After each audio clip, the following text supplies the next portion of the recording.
Новае абсталяванне дазваляе павялічыць хуткасць работы, а таксама скараціць колькасць магчымых памылак навучэнцаў. Напрыклад, у гэтых швейных машын кожную функцыю суправаджае галасавая падказка. Іншыя ўзоры ўражваюць таксама.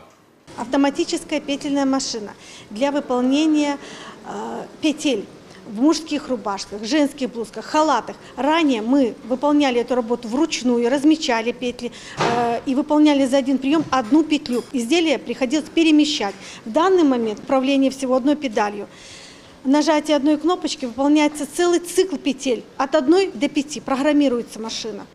У складзе мадэрнізаванай кузні касцюмаў некалькі лабараторый з сучасным абсталяваннем. Асноўныя з іх дэкаратыўнага афармлення, вільготна-цеплавой апрацоўкі і вырабу. Амаль ва ўсіх працэсах задзейнічаны камп'ютарныя тэхналогіі.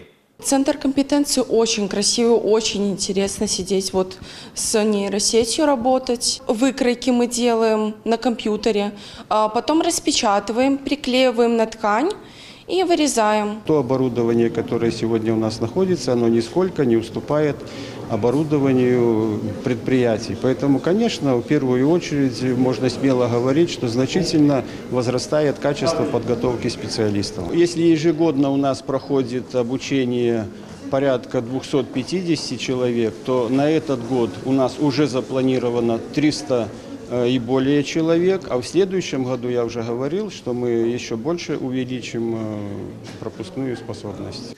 У гэтым годзе ў цэнтры запланавана навучанне выхаванцаў 6 профільных устаноў вобласці і аднаго з каледжаў Бабруйска. Акрамя таго, на гэтай базе будзе ажыццяўляцца перападрыхтоўка работнікаў прадпрыемстваў і майстроў вытворчага навучання.